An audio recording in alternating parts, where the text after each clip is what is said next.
What's up on my Power Addicts crew? Just imagine you're out having a good time, get old night wheeling. Love it. It's a lot of fun. Hit the trails, having a good time. It's time to stop, time to chat for a while because you gotta take your breaks every so often. That's just what we do. But while you're out there, you want to look cool while you're sitting still. What do? You install you some really cool rock lights. And I'm going to show you how it's done. Let's roll. So here we have the rock light kit from Nilight, and also I got the extended cable kit. Let's check it out, see what we got in the box.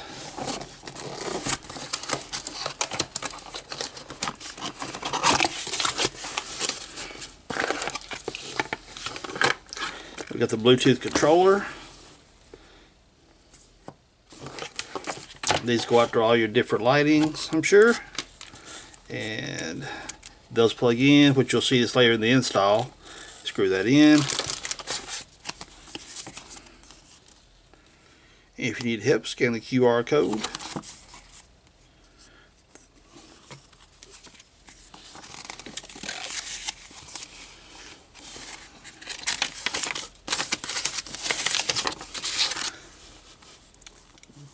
We got group LED lights, shape to random effects, change brightness and color, multiple lighting effects, voice response, dance to music. Pretty cool.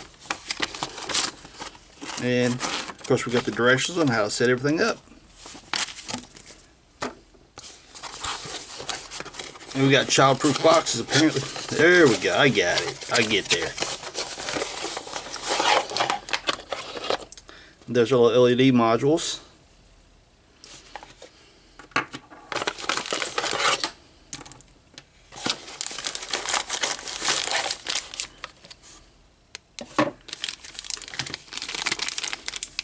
So we got these rubber mounts here. You got that curvature here. That is to fit on like roll bars, roll cage, your push bull bar, whatever it is, wherever you want to put it. You'll take your wire, lay your wire back like that. You see you got the grooves here. You can fit them inside the grooves.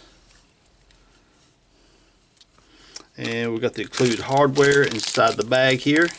You take your hardware, screw it through to hold everything in place. Wherever it is, you may need them. Now the body of the LEDs feels like a die-cast aluminum. They feel pretty rugged, actually pretty strong. And you'll see your plug here goes to your Bluetooth controller. Look right there real close. You see that groove? Inside here you're going to have a tab. You line this little tab up, which is located right there. Line it up with that. Push them in. You can feel a good tight seal right there being waterproof. Screw that in right there. And your Bluetooth controller works its magic, controlling your lighting. Now if you happen to have an extra long rig, this lighting, the wire extending kit, let me get it out of the bag here for you. And you see right there, you got your male female end. So if you need to stretch your, like if you got a couple lights you need to put way toward the back and you've got like a long truck or something like that, this is the wire you would use, extension cord, extension wire, whatever, to take care of that. Not sure if I'm going to need them on my Wrangler or not, but we will find out if we do. So let's get on with the install. On your cell phone, open up the camera app, scan the QR code.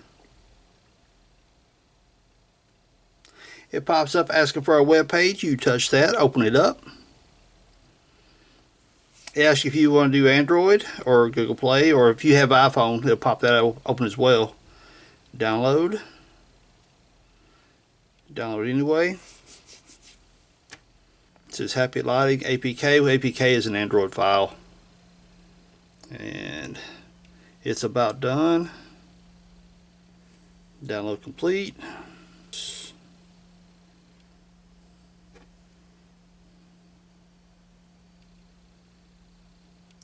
It looks like I gotta go through,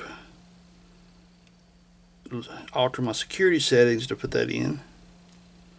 Install.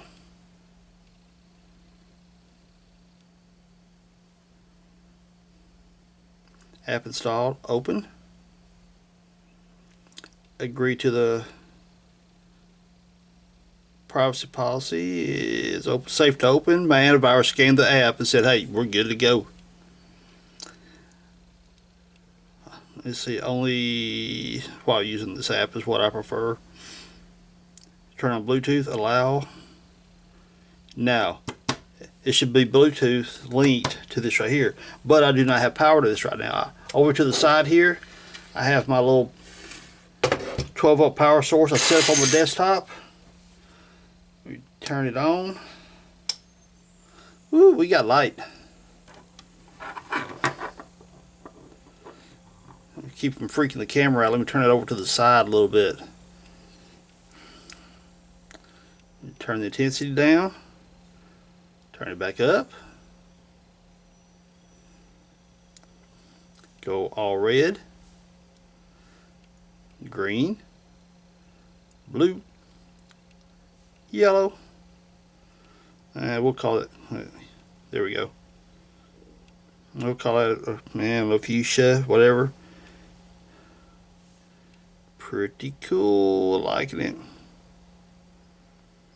Let's see, what else can we do? Or you can take your app right here.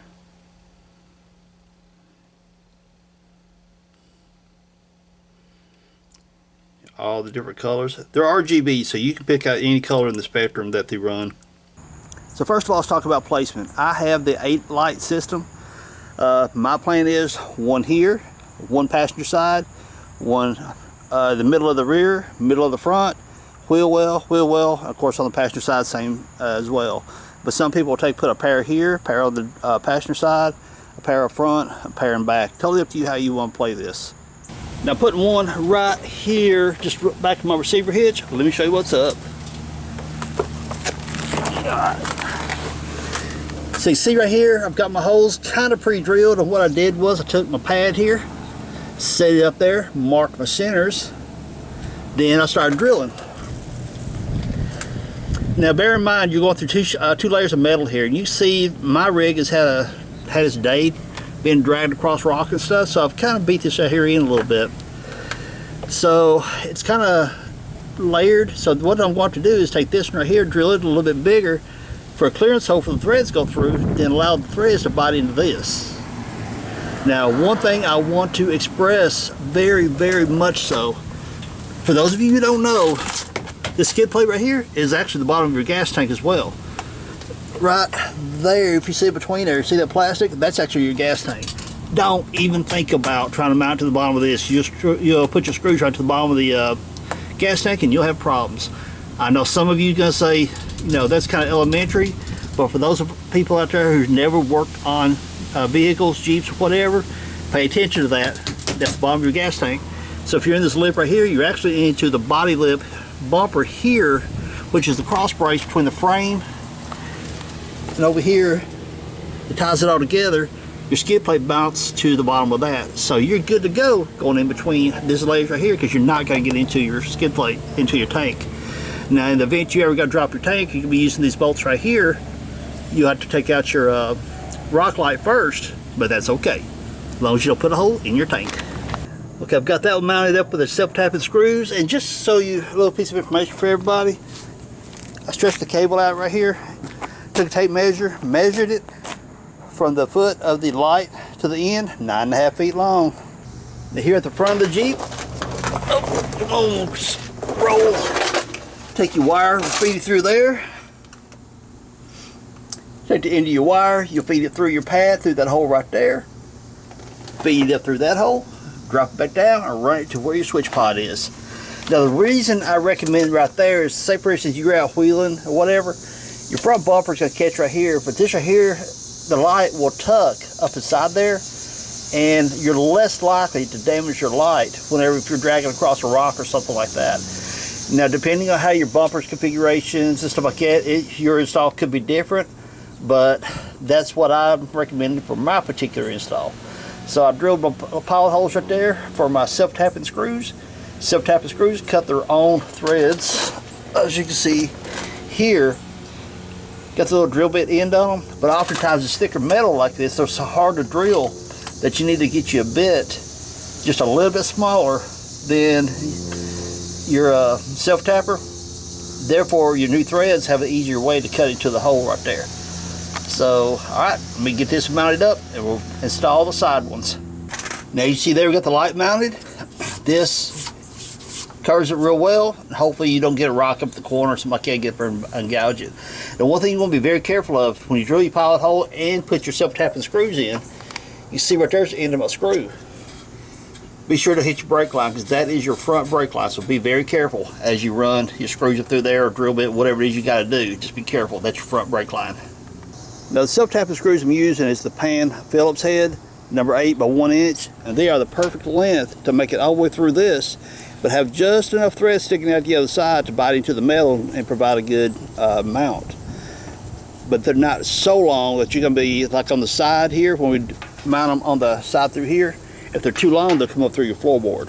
And the bit I'm using to drill my pilot holes, 3/32. Now some of you fabricators out there is going to call me out on this, and I'm going to say you're exactly right. Why am I using a drill bit to drill a pilot hole for a self-tapping screw? Don't self-tapping screws cut their own hole for the threads? They actually do. But the reason I'm using those screws is because I already had them. I don't need to go buy more. But on some heavier metals like the front bumper of this thing, where that body mount is, this self-tapper right here will actually cut, it'll end up going flat before it makes it through that metal. And even some of the heavier, thicker sheet metal, they'll just go dead before they actually make it through it.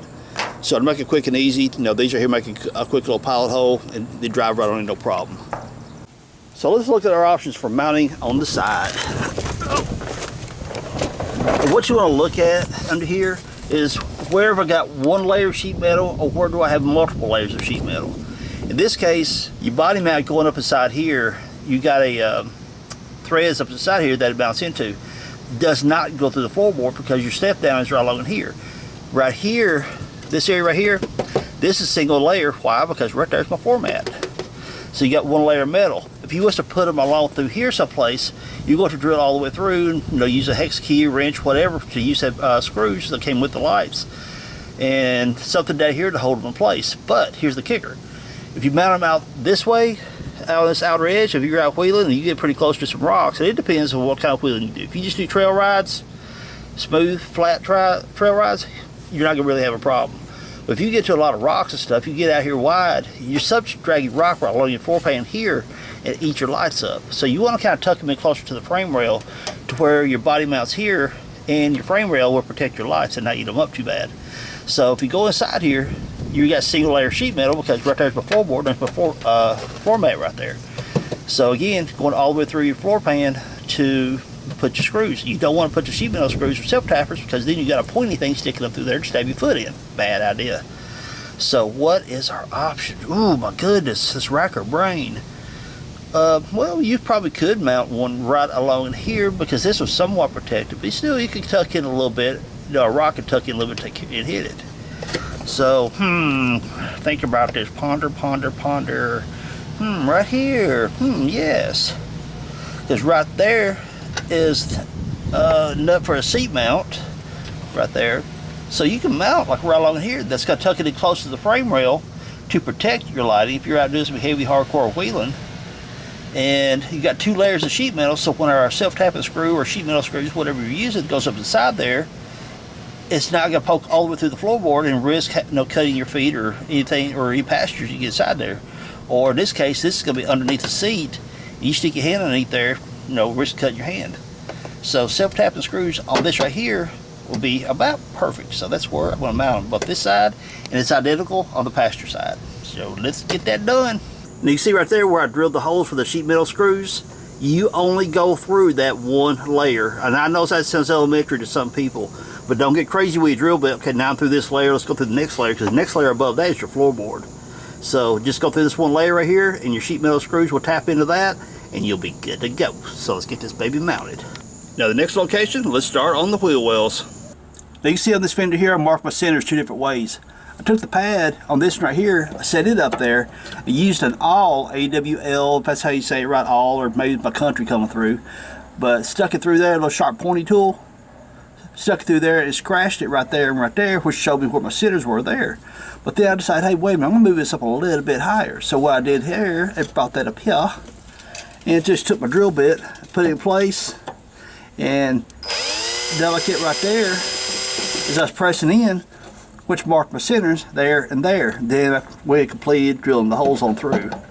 Now be careful, because your wiring harness right here, make sure it's out of the way. You don't put it in the wrong place and drill through your wiring harness or anything. If your screws are too long, you gotta hit this layer of metal right here. It's subject to strip this out or dent the other side. More than likely it's just gonna strip this out. So be sure your screws are not too long when you run them through to mount them. Take your wire, tuck it back, put it in the groove, and see, look here, which way do I want to exit my wire? I'm going to exit my wire right here, because if I come out there, I'm going to give it gets that edge right there, and it's subject to chafe the wire and eventually short out. So if I bring it here, it'll exit down this way, and I can take it back to where I'm going to put the switch pod. So I'll put my wire in here in this groove, fold it back, then bring my wire out this way. I'm trying to keep it in front of the camera, but it's kind of complicated. And then you got your wire exiting like that. Put my first sheet metal screw through. Get up here, line it up with my pre-drilled hole.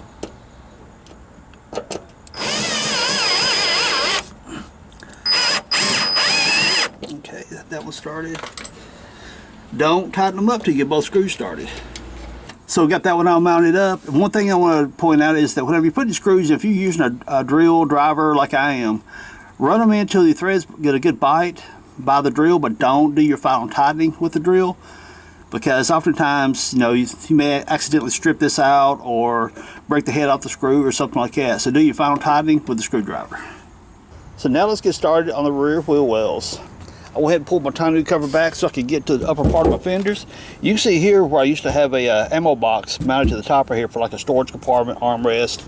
I just had it on this side. Didn't have it on over there, but anyway.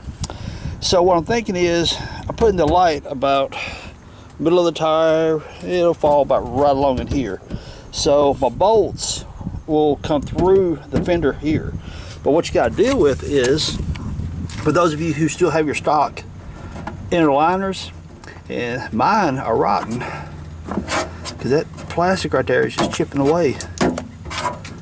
I say rotten, this plastic gets old after a while. It gets really fragile and starts flaking out. So this is one of those times, if you want to, you can take it completely out, and you would do that by take your flares off first. Right in behind here, there's a series of bolts goes all the way around the flares, and along the edges here, like right there, right there, right there, and there's some underneath here to where you can take the liner completely out if you want to. And see, that screw right there's already pulled through, but that's another story. So I'm gonna mount my rock light right here, shining down in behind this. Now for those of you out there who just cannot function unless you've got some kind of exact dimension, I'm putting it at about 24 inches. So I'm going to mark my holes from up top. I'll drill all the way through, but I'll mount the light from the bottom. Let me show you how it's done. So take your little pad. We're going to establish our center line mark.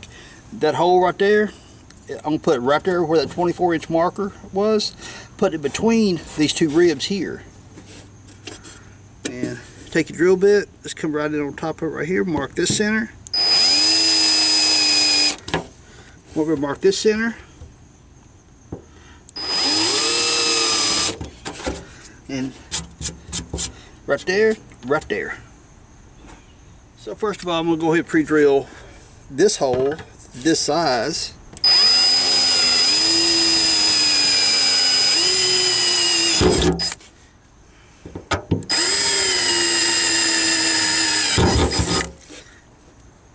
Kind of makes you get that feeling you got to drill through and stab the top of your tire, don't it?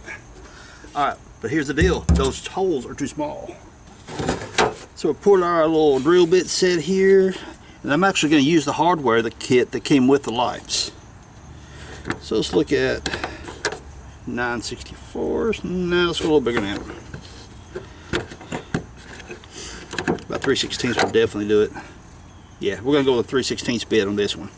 Now some of you may ask, why don't I just use the 3/16 bit to begin with to mark my centers? Well, there's a reason for that. Because the bit is actually a little bit bigger than the holes here, and that'll booger up the inside of your rubber seal here. So you don't want to do that. Use a small bit to mark your centers, bigger bit to drill the hole through.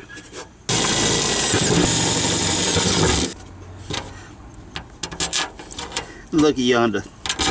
They fit just perfect now. So I decided to change things up a little bit. Instead of using the hardware that come with the lights, I'm using these 632 screws right here. 1 inch long. What you do is you take these nuts right here. It's got the nylon insert on the inside. So whenever they screw on and you tighten them up, that nylon insert right there prevents them from backing up. That'll make sure your lights stay in place no matter how hard you're wheeling. So take and drop your screws. Like I've already got this right here set up. Drop it down through there and put your lights in from the bottom. And put the nut on, tighten it up. And I'm setting my wire up on this right here for the wire to exit out the side right here. So therefore it goes straight toward the fender, and I can tuck it down the fender and take it along the frame. Now if you look real close right there, you can see the screw came through the nut right there, through the nylon insert, and they are held in place.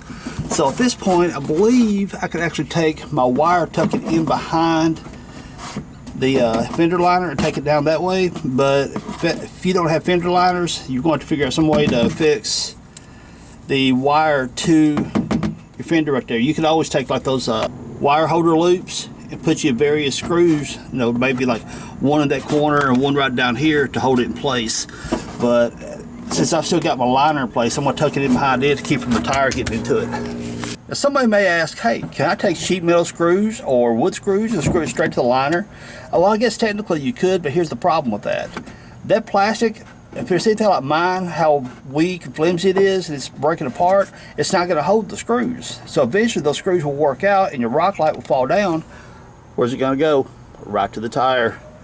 So be sure to solidly mount them up there, so there's no risk of them falling down, because if they fall and they hit that tire, it's going to rip out all your wiring, it's going to destroy your lights and all that stuff, and you just don't want to do that.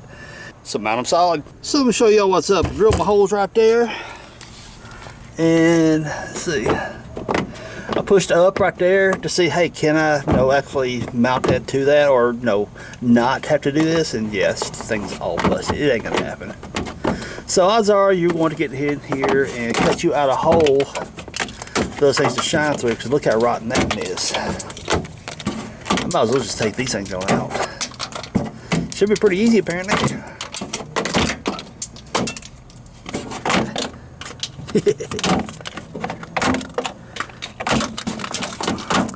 Hey, it's an old rig, what can I say?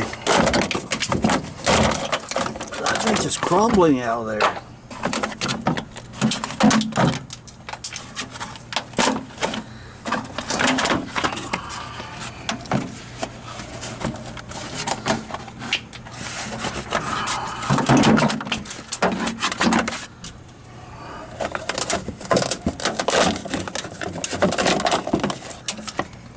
That falling apart is actually to your advantage. Why is that? Because now I don't have a choice. I got nothing to tuck my wire behind here to keep it from hitting the tire. So I need to find some of those little wire loop things to hold it to the fender, and I will show you guys how to put those in. So let me get this light mounted, and I'll pull this junk out after the video, I guess. Shouldn't be too hard. So get that light mounted, and let me find where I got those little wire loop things, and I'll show you how to mount that. Now let me show you another advantage to using these screws like this. Notice this. The drag us across there is not snagging the head of the screw. Why does that even matter? Because if I was to mount another ammo box up here as an armrest or storage box or whatever, these screws that come with the lights, they stick up so far that you would not got a flat mount between these two ribs right here. It would actually, I wanted to pivot on it, so you'd have to put washers for spacers or something like that to pick it up off that rib to clear the bolts here. See what I'm saying? All right. And another advantage to using those screws is that whenever you're tightening them, that nut is actually not turning here, because it's just barely big enough that's catching on the housing. You don't need a wrench down here, versus the other ones, the hardware that comes with it, you would need to hold it one side with a wrench, the other side with the hex key to tighten everything up. These, only thing I had to do is hold it in place until the threads caught hold of it, and it just pulled it right up by itself. I didn't need a wrench or anything. It worked out just perfect. So I've got my wire hung right there out of the way, using one of these right here. Now if you use one of these metal ones like this, which I do recommend the metal ones, be sure it's got the rubber coating right here to keep from chafing your wires and shorting anything out. Then I brought it down here and drilled me a hole through that lip and tied that in place with a wire tie. Now notice right there and right there. Notice like it's indentions right here. Those are your pinch welds where they take the floor pan in the fender liner here, the fender, actual fender itself, and they take this contraption welder, pinch welder, boom, boom, welds it together. Now as tempting as it looks to take a drill bit and say, hey, that looks like a good spot just made for a hole. Don't do that. Because that, like I said, that's your pinch welds that's holding everything together. So if you drill through that, you just made a weak spot.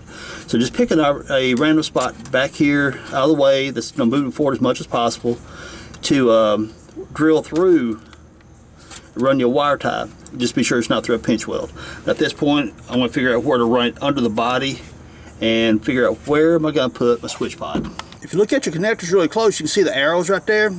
Align those arrows up and you can see that groove right there. There's a little tongue inside here that fits into that groove, and that's how they interlock together, and that ensures that you line up your wires properly on the other side. Your red LED, your RBG, red, blue, green LED, and then your common wire. So line your arrows up, slide them together, lock them in, slide that down, screw it together, and they're good and watertight. Let's go over real quick where all the wires run. Right there's that one, the rear mounted, and it's coming up, wire tied up right there. Coming up where my trailer hitch mount is, or my wiring, comes up right there, comes in over here, and right there, which I need tied up with zip ties, but they come up right through here on the frame. Then it'll be suited with this one, which is that light right there. They meet together and drop down to the frame, and right here, it runs on down that way. We'll go onto the frame here in just a moment. And so we got this one right here, and that one drops right down to the frame right here, which meets back with the ones we just pointed this way.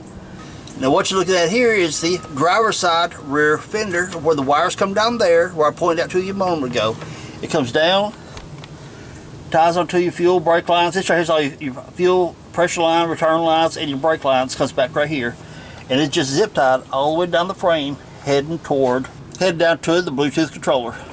So here's the one on the passenger side. The wire runs this way and goes up to the floor pan and follows itself on around over the transmission, which we'll look at that here in just a moment. Now here's the one for the passenger side front fenders. It goes in behind this bracket, goes through the hole right there, comes out right there and goes straight down. Where's it at? It comes out right here, where my air line is from my onboard air. It ties it onto my front brake line here, which goes across back here, and about right along in there is where the front one is right there, and that front one goes up through that as I presented earlier in the video. Then they both come together right there, tied to the front brake line and going on around. It comes over here, comes up behind my wedge here, ties on the brake line, comes in behind here, but you see this wire right here. Where's that one? It's for that one. This one circles back around, comes in through the hole here, drops down the fender, ties in right here, and all of it comes together, run along the frame through here to where that is all my Bluetooth controller, and the wiring comes together all right there. Now, I said we was going to go under. Look at that. Let's take care of it. So I'm on the passenger side right here. There's that light, and you can see right up there above my exhaust where I tied it onto the body. Then right there's my onboard airline that runs my rear airline connector. It goes up the front, right heading up that way. Now the wires I pointed out a moment ago that's coming from the passenger side actually comes up right there at the end of my fingertips. See the wires? That is for the rear passenger and side passenger light that comes up right there and comes all the way down. Underneath you see here's the power wire and the bundle that comes together all connected. Wire ties, tidying up the wiring, all nice and neat. And this is where I'm going to put it, right down there.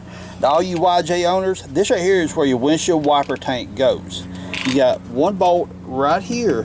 Remove that bolt, and this whole thing will slide up out of there. You've got the hose right there that connects onto the pump, and the wire right there that connects onto the pump as well, provides electricity. That is black and red. Why black and red? Because of this right here. Black, red. Therefore you can keep your colors all matched up as you run across there to connect it to your battery. Now whenever you set your wire up, cut it to a length that is too long. So this can drop down inside there. I'm going to bring it under my master cylinder, bring it in across here, and go all the way across and connect it in over there. So if you can see right there, I've got it tied to my battery, and I just stretched the cable out all the way over here and drooped it way down here, kind of to simulate my path that I'm going to run my wire. Now, we've got the wire cut to where we need it. Let's hook up a fuse connector. You would take a ring terminal like this right here, and you could take this nut off here and put it in behind that, and it'd work out just fine. Or if you've got these marine style cables here, you can take that nut off and go in behind here. But what I'm going to do, because I have that going on, that runs inside to my firewall that I have an auxiliary fuse block inside. I'll link up a video for you guys to go check that out.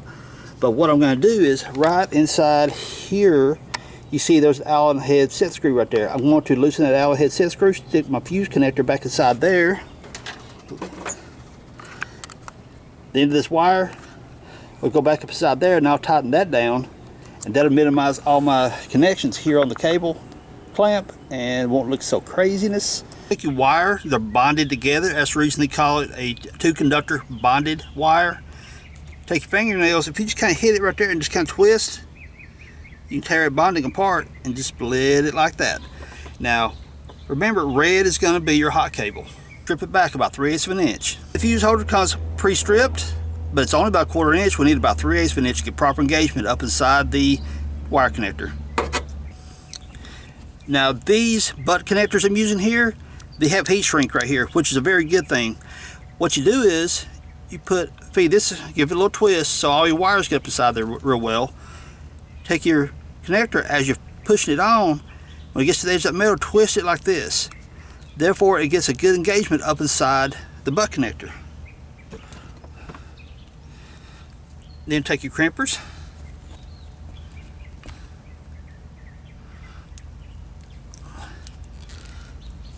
crimp it down good.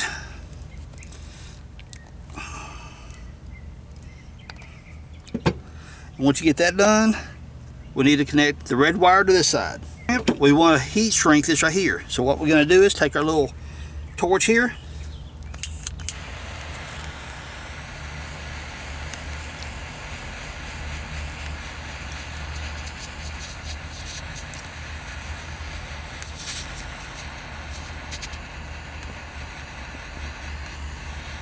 don't burn your fingers like I just did.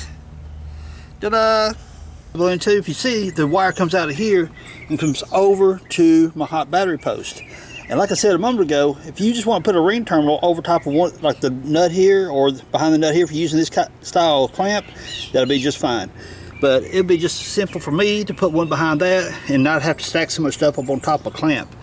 But where's my ground gonna go? Look real close, people. Right down below it, we got a ground location right here. This is factory on all the YJs. Get your ring terminal, put on the end of your black wire, and you can put your ground in right there. Under this battery brace right here, right under there, and I'm going to circle it back around and put it inside there. But until you've got everything hooked up, do not hook up your hot side. Just let it hang loose and you'll be fine. Your ground being hooked up doesn't hurt anything. But if you hook your hot one up and you happen to short your wire out as you run your wire across there, or short it out before you connect it, you'll blow your fuse, and well, then you have to put another one in. So make this right here is your very last step. Wire tie comes across over top of the map sensor, then right along in here, wire tied it there. Little strap here that drops down right beside the brake booster. It does not go through the brake booster. Don't ever stick any kind of wiring or anything outside there. That's your brakes. You don't want to fool with anything like that. That's a no-no. But it comes down on the other side of the steering column right here. It comes up right here. Now the reason I ran it that way, and you got to really pay attention how you run your wire in relation to where your switch pod is. Here's the connector for the switch pod, which I've already got my butt connector started. Be sure whenever you go to run all this right here and you tuck it back down inside there, that your power cable and all that goes down together. It'd be kind of a bummer to get all your wiring tied together and crimped and discover that this is on this side of that hose right there. Then your wire's going to end up draping over top of this. So pay attention to how you run your wire. You want it to be exactly where your lighting switch pod comes up from. Connector set up there. So I thought, I got to heat shrink them. What size do I need? So I come over to my handy dandy little kit here, get this, and that looks like it's gonna be about right. And I dropped it.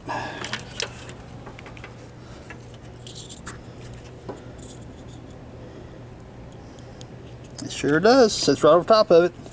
So what do? I can't crimp it down because I don't have enough wire coming down. Here's what I do. I've already split my bonded pair. I need to split it a little bit more so this slides down the wire enough to give me room to slide that down, crimp it, then slide it back up to heat shrink it. So let's see if I can do this with one hand. Okay, split it back some. On top of your wire like this. Bring it all the way down until that's exposed like that. Then you put your butt connector in. Clamp down your butt connector, then you slide this over your butt connector and heat shrink that down. So let me get these two done and I'll show you what it means. Take your heat shrink, slide it over top of your butt connector like this. Trying to do this with one hand is a lot of fun. Then at that point you take your little torch lighter or whatever and shrink the tubing down and repeat for this right here and you're all connected up. And that we showed at the beginning of the video. Be sure to take your phone and scan that QR code right there so you can get the app on your phone to control your lighting, okay? Put your controller someplace where you can scan it very easily. Right now, which I'm not running my windshield wiper tank, I'd have to remove my windshield wiper tank, reach down there and scan that QR code to get my phone to accept the app again. Totally up to you, just remember that you need to get the app on your phone to control these lights, okay? Sweet. For me, I just took a 5/32 Allen wrench, loosened that set screw up right there, stuck that fuse link, the fuse connector in behind that wire, tightened it back up, and I'm good to go. Now you can tell on the driver's side right there, I've got my shorty fender on that side because you got a lot more light coverage going over top of the tire. And of course on the passenger side where I've got the full fender still on,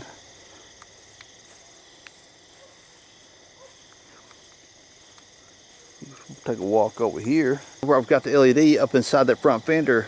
You got that good cloud of color thing going on. Really cool effect. Lots of good color coming down here on the ground. Good color in the rear wheel wells. Very cool. Our side, and we'll see what it looks like when you got the shorty fenders on. You've got the good cloud of color going on underneath here. You got the rear wheel wells. Really cool. But the front fender, where I've got that shorty flat style fender right there, the LED is exposed. It's wide open. From a crawling standpoint, if you're out on, checking out the rocks, trying to, get your line and stuff, that actually works out pretty well. Of course, not doing the flashing colors, but from a exposed light getting to the ground, that works out real well.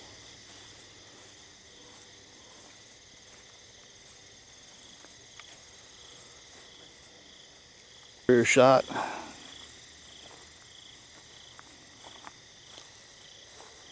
Got that good cloud of color going on right here. Very cool. The colors are flashing stuff. So what you can do is, if you want to make it a little faster, a little slower, right now it's as fast as it'll go. If you want to pull it back a little bit, slide that little slider back, and it slows down the colors. Speed it back up a little bit faster. Speed on up. There we go. Let's go over to the adjust, because this way you've got the different colors you can pick. Let's go for the red. Go for some green. Go for some blue. And I just heard a cat jump on my hood. Yellow.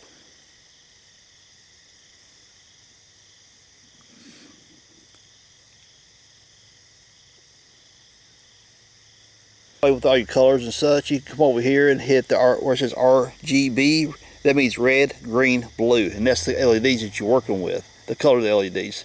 You hit the RGB and it shows it's going to be white, and what it does, it takes all three of these settings here, the R, G, and B, it turns all up to 255, which means each of the LEDs is as bright as it can go. Boom. And does it throw a true white to the ground? No, it doesn't, because you're running with actually red, green, and blue LEDs. If you want true light on the true white on the ground for rock crawling, you need to go with true white LEDs. But nonetheless, they look cool. They provide enough light that if you had a good spotter in front of you that for crawling, they could probably get the job done. But if you want true rock lights, you know, out on the trails at night, definitely install you some white LEDs along with this kit right here. So therefore, whenever you're parked, chilling with your people, having a good time, you can kick on your style right here, and your rig can be all nice and cool while you guys are parking and chilling. Go over is the microphone. Now, if you had your stereo going inside your Jeep rocking out, this right here is making your lights dance along to the music. So as you can see, when I talk, we get the flashing lights. So I'm gonna be quiet for a moment so you can see what I mean.